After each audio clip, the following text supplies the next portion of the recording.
looking forward to the next 8:20 urgency meeting.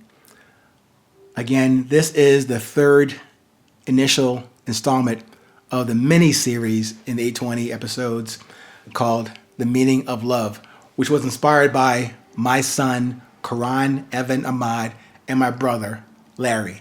So this is the third part of the conversation I was having with Larry. So we had to chop it up a bit for us to get across our initial viewpoints and just to share with you and the world that hopefully it resonates with you. If you're longing for this kind of conversation, if you're skeptical about how can anyone define it for you, we're not in that business to define it for you. However, we, at least the three of us, myself, Karan Evan, and Larry, that I do know, maybe there are, as my brother Larry said, maybe there are billions out there who might want to hear about this thing about meaning of love that have gone through, I won't say the suffering, but maybe where love has hurt or been hurt by love or been resistant to sharing your love, which I am totally guilty of. And now I'm relearning that in this stage of life to then share that with you. I don't own this idea. It came to me, to my son, and through us and Larry to you. I invite all of you out there, if you have time, to jump over to the 820podcast.com website. Contact me, send in your comments or ideas or your rap, your poem, your statement, maybe your prose that says, this is my contribution to encouraging and growing that groundswell of love that maybe not only just me, maybe others out there are missing, that clear, concise, genuine, and original conversation about the meaning of love. Again, sorry for the rambling. Here's the third part of the initial phases, the meaning of love. Thank you. Step on that person because their desire for other things they seek to get from other people, and they want to keep you as a security blanket because they know I got you. Yes. But now I see something over here that I want to get to. Yep. Now they're not understanding the law of consummation. And I'm talking about when you have shared body fluids with each other. Yes. Therefore, you have established a marriage. Yeah. And so that's getting a little deep there. Yeah. But my point being is that they violate that. And then when they violate it, they don't realize that, okay, the person that you claim that you love, they didn't see this, but the Creator saw it. Yes. See what I'm saying? Yeah. And he's sitting high, looking low, and he's saying, okay, I'm going to, when you're ready for forgiveness, you'll come to me, and we can work this thing out. And hopefully that once the forgiveness has been rendered to you, you will move past this particular behavior. So, and this is why I said before that, Jesus said in Mark 23, if you can, he says, if you can, said Jesus, everything is possible for him who believes. So you got to believe that, John 8:36 says, if the Son therefore shall make you free, ye shall be free indeed. Yeah. And so, again, we can all be free from everything that is pulling at us, man, that is like that thorn in that side. Yeah. But again, in order to do that, you got to, number one, call out for help from the Creator. And number two, you have to go forth and do the right thing. It's kind of like he told Paul. Paul had called out to God, and he says thrice, which means three times. Yeah. He says, thrice I've come to you to remove this thorn out of my side. And God said, Paul, my grace is sufficient. Go forth and do what I've called you to do. Yeah. So he never removed the thorn out of his side, but he told him, my grace is sufficient for you to do what I've called you to do. And when you look at it like that, it's like, oh, wow, yeah. Okay. Because this came from the most superior being, of the universe. Yep. And if he's telling you to go forth, then that's what you do. And that's what I'm encouraging you to do. Go forth, brother. We don't want to linger on things that have hurt us in the past. Right. Let it go. Because why? It's a new day. Yep. It's a fresh start. Yep. And it's still 10 toes down. Yes, you see what I'm saying? Yeah. So when I look at life like that, it's like I had told my baby brother before he had passed.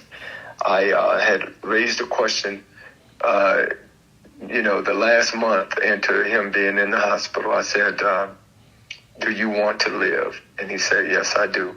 I said, then if you want to live, why are you turning down treatment that is rightfully good for you? Yeah.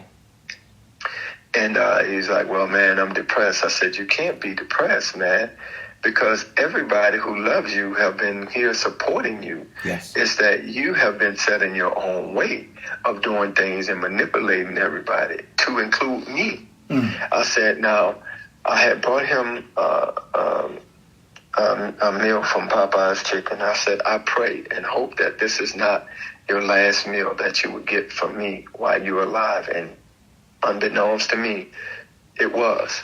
Damn. And so my point being is that everything has to be set free. Yeah. We all guaranteed two things. Yeah. Two things. We are guaranteed a birth date and we are guaranteed a death date. And those 2 days you cannot get around. I don't care how long you would like to live. And even if you live as long as you would like, you still have to meet that date where you have to go home. And, the creator, calls you and lets you know he's doing roll call today. And guess what? Your number is up. Your number is up, That's so it. you got to just do the best you can while you're in this life, man, because so many people are passing on so quickly. Yeah. And if you spend your whole time being angry at someone who freed you or you freed yourself from them, then you are wasting your God-given talent and time. Yep. Because you got to remember now, God is a free will God. So he allows you to do what you want to do. Now, he tells you that you can choose him or you can choose manna. Manna means money. Yeah. And sometimes people want to choose their way of doing what they want to do with whomever they choose to do it with. But then on their day of getting sick, then all the things that they have done, you have to remember this is about people. Two things. People will never run to you when you are sick to take care of you. And they won't run to you when you are dying to try to aid in your healing. Right. But they will. The third thing is they will show up once you're dead and gone to see what did you leave for them or what can they get. Yep. What's left over. So that's it. And so a lot of times we begin to realize that most people's the things that they cherish the most, that is what they love, and that's their kingdom. Yes. And if you think about it, oh man, I just picked up that new Bugatti. Man, I just picked up that latest Rolex, and it's always something material. But that's their glory. That's their world. And then when those items are taken away from them, you can kind of see the fizz come out of them. That spark is no longer there, Yeah. So it's important to continue to stay healthy, to continue to grow, to continue to build, and to continue to love, man. And when you do that, you are on a better path, man, because everything in this world, you got to leave it behind at some point. Yeah. So why not leave a message that would resonate with the hearts of the people who are saying that, hey, I'm still trying to get there. And I'm still growing, and I'm still looking for ways to improve.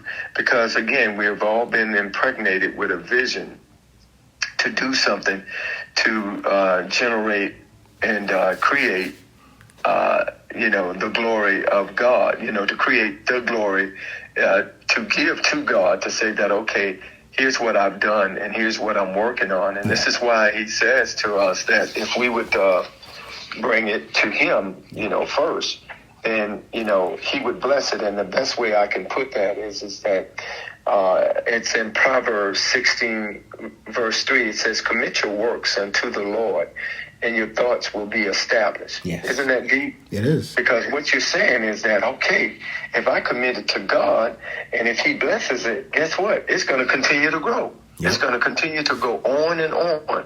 And this is why you have certain people whose names have been written in the Lamb's Book of Life. You know, you think about it. I was talking to you about the 12 disciples who served with Jesus, right? Yeah. But then you look at people like Martin Luther King. Every year, what happens? His name comes up because of his work during the civil rights movement, you know. And he's not the only one. We could go on and on. But as we look at our society now, you see that a lot of things that our different the historians have done, they don't pretty much put it in the books anymore, you know. So you really got to go to great means to find information, you know, about anybody who, and I don't want to be biased by saying this, but, you know, those who are black, if you're looking for anything, you've got to dig to find it, because it's not like you can just pick it up and say, oh, here it is, and, you know, I can read it, you know. And you think about Barack Obama, his contribution to the world. Excuse me. You know, many may not have agreed with him and said, oh, he didn't get this done and he didn't get that done. But you remember, he had a body of Congress and a body of the House of the Representatives and senators. And a lot of things that he really tried to get done, they didn't approve of it. Right. Because you had these old people who still are dying in Congress or dying in the Senate because they refuse to retire. And definitely dying in themselves. Dying in themselves. Exactly. Amen. Amen. All right. Thanks again to my brother Larry and my son Karan for getting us on this new path, this new trail we're cutting about the meaning of love. I know I talk a lot about hope, and hopefully that comes out a lot when I say things in his podcast. But that thing about hope also comes from my African elder, Mr. Patrick Tamba, about no matter what you have or don't have, you always have to have hope. So the hope is there for me, and now it's been strengthened by this new understanding for me on the meaning of love. So when you get a chance, if you are interested, I look forward to hearing from the billions of you out there who might want to contribute to this endeavor to, spread love. It kind of reminds me of, probably dating myself here, Miss Whitney Houston had that song, I Want to Dance with Somebody.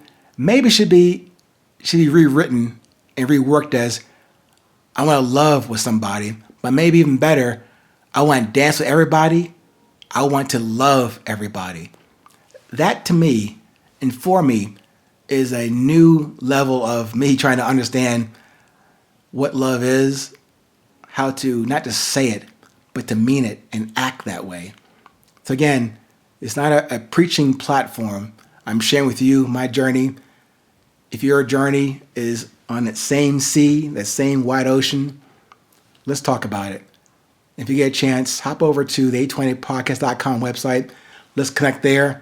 Look forward to accepting and loving your perspective on this meaning of love. And we can start that global movement about what love will take for us to have it inside before we give it to anyone. All right. Thank you for joining me and us on this new journey on the meaning of love.